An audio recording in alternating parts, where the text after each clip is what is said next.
Hey everybody, this video is called Promises Either Way, and today we're going to continue our pass-through study here in Deuteronomy chapter 28, where we're going to look at where we let off yesterday with blessings for obedience and cursings for disobedience for Israel being mentioned in the covenant. And then we're going to look at different ways that we see this come across Israel's history.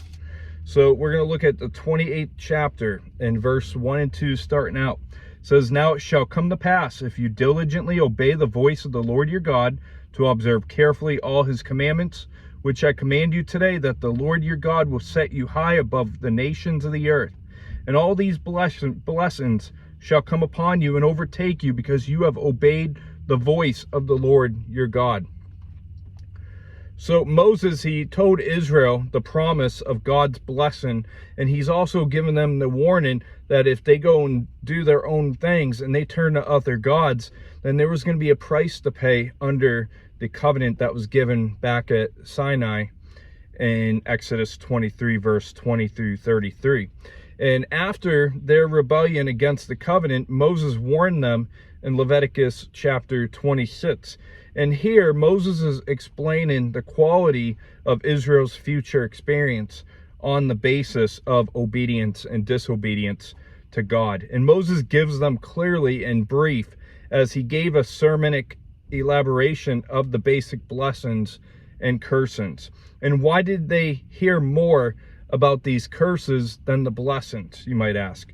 And God foreknew that Israel would not always obey him, and that they would disobey him, and they would at times enjoy the blessings of the covenant, and at times they were going to be chastised under the curses mentioned in the covenant.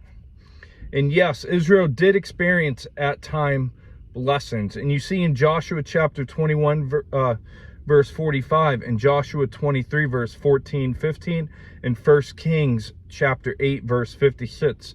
They show that the blessings mentioned here were fulfilled at one point in history for Israel. And if Israel obeyed the Lord, they would be blessed above the nations of the world. And for those who are premillennialists that believe that there's going to be a 1,000-year reign of Jesus on the earth in his kingdom, they believe that the blessing will come to pass in the millennial kingdom. They don't believe that it's fully fulfilled yet. And to exalt Israel's king, the Messiah, and his nation. And in verse 1, diligently obey, it means complete obedience. It's not half-hearted obedience or anything, but complete obedience is a prerequisite. And Israel was to desire to obey and worship and maintain a right relation, as it would be evidence of their true faith and their love for him, as Deuteronomy chapter 6 verse 5 commanded of them to love the Lord their God and to raise their children up doing, sharing God's word everywhere they go. And it was also evidence of God's gracious work in their hearts. And notice in verse 1, if is used. So in verse 1, there was an if. And if there's an if, that means that there is a choice to be made. And there's a human responsibility for Israel to obey. And obedience would bring inescapable blessings.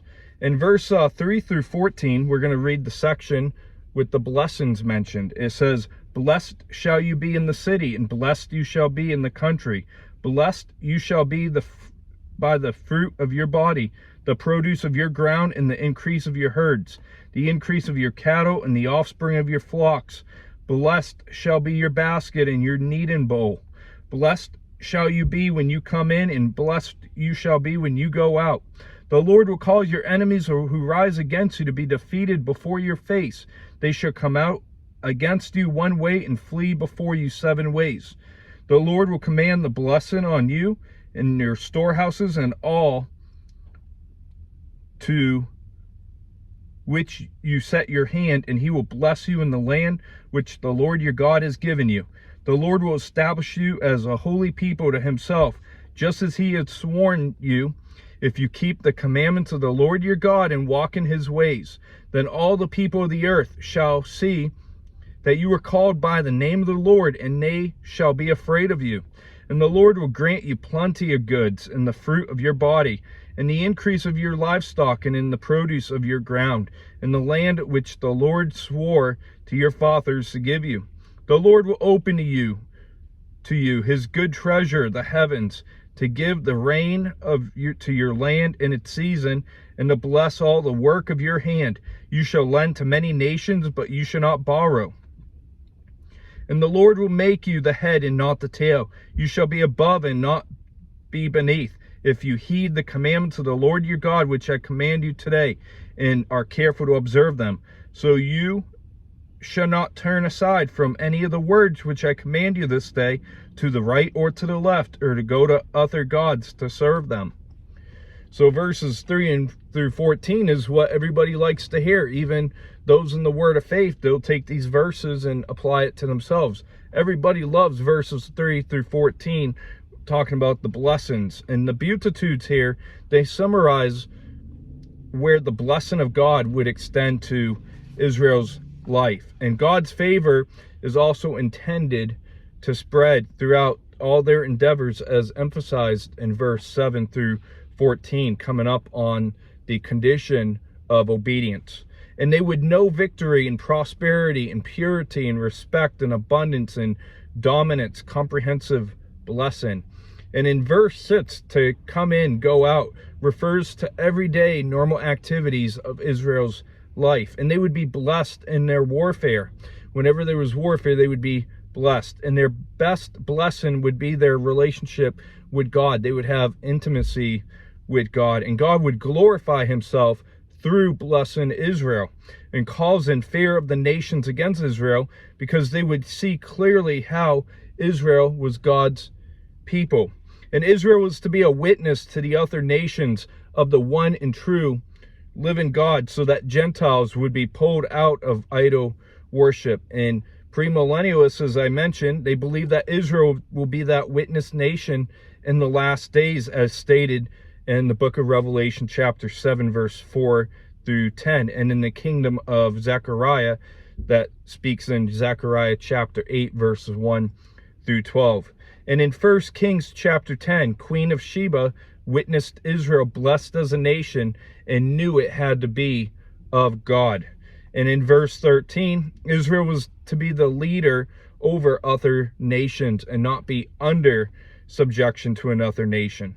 And in verse 15 here says, but it shall come to pass, if you do not obey the voice of the Lord your God, to observe carefully all his commandments and his statutes, which I command you today, then that all these curses will come upon you and overtake you.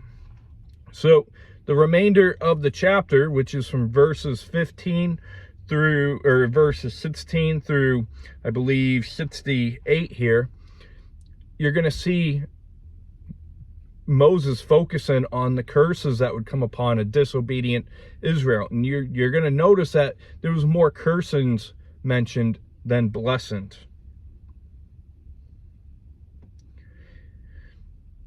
And so the remainder of this chapter are outlining the curses outlined as God warned his people of the price that they would have to pay in the absence of their love for him and disobedience. And they were unavoidable if Israel was disobedient. It was going to happen. It wasn't just a scare tactic for their obedience.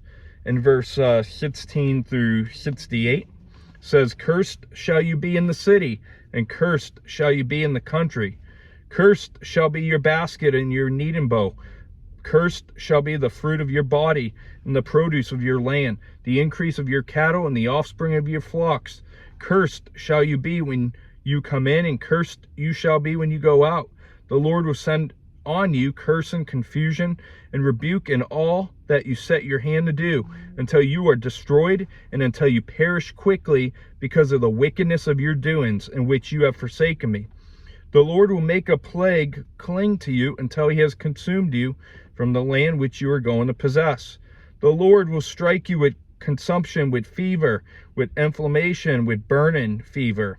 severe burning fever, with the sword, with scorching, and with mildew. They shall pursue you until you perish. And your heavens, which are over your head, shall be bronze, and the earth which is under you shall be iron. The Lord will change the rain of your land to powder and dust. From the heaven it shall come down on you until you are destroyed. The Lord will cause you to be defeated before your enemies. You shall go out one way against them and flee 7 ways before them. And you shall become troublesome to all the kingdoms of the earth. Your carcasses shall be food for all the birds of the air and the beasts of the earth, and no one shall frighten them away. And the Lord will strike you with the boils of Egypt, with tumors, and with the scab, and with the itch, for which cannot be healed. The Lord will strike you with madness, and blindness, and confusion of heart. And you shall grope at noonday, as a blind man gropes in darkness. You shall not prosper in your ways. You shall be only oppressed and plundered continually, and no one shall save you. And, this is probably a passage that many preachers would not want to be preaching today. You shall betroth a wife, but another man shall lie with her, and you shall build a house, but you shall not dwell in it. You shall plant a vineyard, but shall not gather its grapes. Your ox shall be slaughtered before your eyes, but you shall not eat of it. Your donkey shall be violently taken away from before you, and shall not be restored to you. Your sheep shall be given to your enemies. You shall have no one to rescue them. Your sons and your daughters shall be given to another people, and your eyes shall look and fail with longing for them all day long, and there shall be no strength in your hand. A nation whom you have not known shall eat the fruit of your land and the produce of your labor, and you shall only be oppressed and crushed continually. So you shall be driven mad because of the sight which your eyes see. The Lord will strike you in the knees and on the legs with severe boils which cannot be healed, and from the sole of your foot to the top of your head. The Lord will bring you and the king whom you set over you to a nation which neither you nor your fathers have known, and there shall serve other gods, wood and stone, and you shall become an astonishment, a proverb, and a byword among all the nations where the Lord will drive you. You shall carry much seed out to the field, but gather little in, for the locusts shall consume it. You shall plant vineyards and tend them, but you shall neither drink of the wine, nor gather the grapes, for the worms shall eat them. You shall have olive trees throughout all your territory, but you shall not anoint yourself with the oil, for your olives shall drop off. You shall beget sons and daughters, but they shall not be yours, for they shall go into captivity. Locusts shall consume all your trees and the produce of your land. And the alien who is among you shall rise higher and higher above you, and you shall come down lower and lower. He shall lend to you, but you shall not lend to him. He shall be the head, and you shall be the tail. Moreover, all these curses shall come upon you and pursue you and overtake you until you are destroyed, because you did not obey the voice of the Lord your God to keep his commandments and his statutes which he commanded you. And they shall be upon you for a sign and a wonder in your descendant forever, because you did not serve the Lord your God with joy and gladness of heart for the abundance of everything. Therefore you shall serve your enemies, whom the Lord will send against you in hunger and thirst and nakedness and in need of everything, and he shall put a yoke of iron on your neck until he has destroyed you. The Lord will bring a nation against you from afar, from the end of the earth, as swift as eagles fly, a nation whose language you will not understand, a nation of fierce countenance, which does not respect the elderly, nor show favor to the young. And they shall eat the increase of your livestock and the produce of your land until you are destroyed. They shall not leave you grain, nor new wine or oil, and the increase of your cattle or the offspring of your flocks, until they have destroyed you. They shall besiege you at all your gates until your high and fortified walls in which you trust come down throughout all your land, and they shall besiege you at all your gates throughout your land, which the Lord your God has given you. You shall eat the fruit of your own body, the flesh of your sons and your daughters, whom the Lord your God has given you in the seas and desperate strait in which your enemies shall distress you. The sensitive and very refined man among you will be hostile toward his brother, toward the wife of his bosom, and toward the rest of his children, whom he leaves behind. So he will not give any of them the flesh of his children, whom he will eat, because he has nothing left in the siege and desperate straits in which your enemies shall distress you at all your gates. The tender and the delicate woman among you, who would not venture to set her sole of her foot on the ground because of her delicateness and sensitivity, will refuse to the husband of her bosom and to her son and her daughter her placenta, which comes out from between her feet, and her children whom she bears, for she will eat them secretly for lack of everything in the seas and desperate straits in which your enemy shall distress you at all your gates. If you do not carefully observe all the words of this law that are written in this book, that you may fear the glorious and the awesome name, the Lord your God, then the Lord will bring upon you and your descendants extraordinary plagues, great and prolonged plagues, and serious and prolonged sicknesses.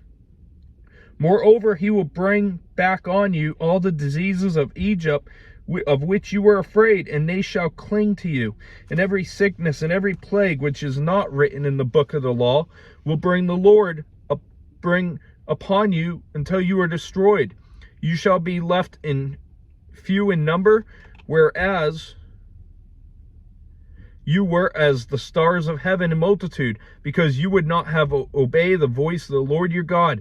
And it shall be that just as the Lord rejoiced over you to do good and multiply you, so the Lord will rejoice over you and destroy you and bring you to nothing, and you shall be plucked from off the land which you go to possess. And the Lord will scatter you among all people from one end of the earth to the other, and there shall serve other gods, which neither you nor your fathers have known, wood and stone. And among the nations you shall find no rest, nor shall the sole of your foot have a resting place. But there the Lord will give you a trembling heart, failing eyes, and an anguish of soul. Your life shall hang in doubt before you. You shall fear day and night, and have no assurance of life. In the morning you shall say, Oh, that it were evening. And at evening you shall say, Oh, it were morning, because the fear which terrifies your heart, because of the sight which your eyes see. And the Lord will take you back to Egypt in ships, by the way of which I said to you, you will never see it again. And there you shall be offered for sale to your enemies as male and female slaves, and no one will buy you. And hopefully this passage doesn't bore you out. Maybe it makes you uncomfortable because of all the curses that Israel is promised here if they disobeyed God. But a disobedient Israel would be cursed everywhere. And we see opposite of blessing here.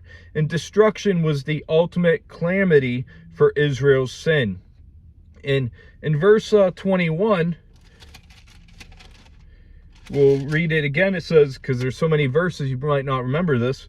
It said, the Lord will make a plague cling to you until he has consumed you from the land which you are going to possess. And that was carried out later in Jeremiah 14 verse 12 and Ezekiel 5 verse 12.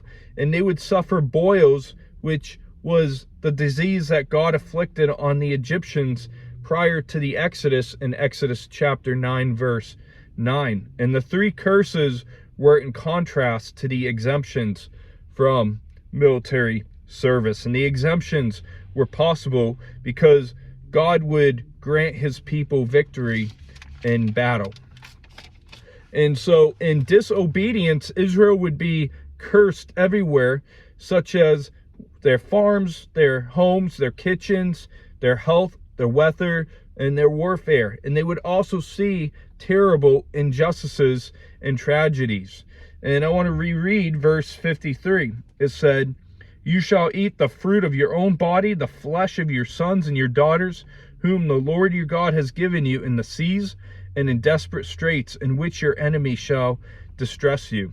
And how disgusting is that Israel would eat their own children? And unfortunately, it did happen later in the book of 2 Kings chapter 6, verse 24 through 30, when the king of Aram besieged Samaria, and a famine hit severely and brought a fight between two women over eating their children. And Lamentations chapter 4 also described the horrors of the siege of Jerusalem. And the book of the law in verse 61 speaks of not just Deuteronomy, but the entire Pentateuch.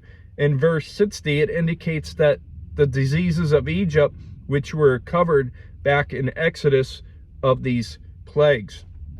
So to wrap up this chapter, because we're not going to focus too closely on the verses, because it just spells out, what Israel would experience if they turned away from the living God.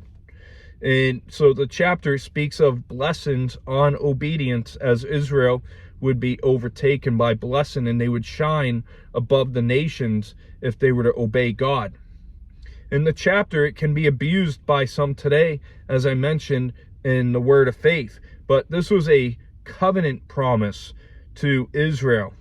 And likewise, we see curses in the chapter proclaimed if Israel was to live in disobedience. And the rest of the chapter was overwhelming, as we see curses that are very brutal rather than blessings. But Moses says that under the curse that Israel would be scattered. And we see later in Israel's history, right around 70 AD, the destruction of Jerusalem. And I want to go over to Luke chapter 21, verse 20 through 24. It says here, "But when you see Jerusalem surrounded by armies, then you know its desolation is near. Then let those who are in Judea flee to the mountains. Let those who are in the midst of her depart, and let not those who are in the country enter her. For these are the days of vengeance, that all things which are written may be fulfilled. But woe to those who are pregnant and those who are nursing babies in those days. For there shall be great distress in the land and wrath upon this people. And they will fall by the edges of the sword and be led away captive into all nations. And Jerusalem will be trampled by Gentiles until the times of the Gentiles are fulfilled." So Jesus said, flee Jerusalem when surrounded by armies. And we see the fall of Jerusalem in 70 AD. And that's going to wrap up this chapter. We'll see you later this week as we look at the renewal of the covenant. So I know it's an odd day to have a video on a Sunday, because Sunday I usually don't do videos. As you know, many of you already are in a church service getting preached to. But playing catch up, because it was a very tough week with work issues. So I hope you have a great rest of your night, and we'll see you this upcoming week. God bless.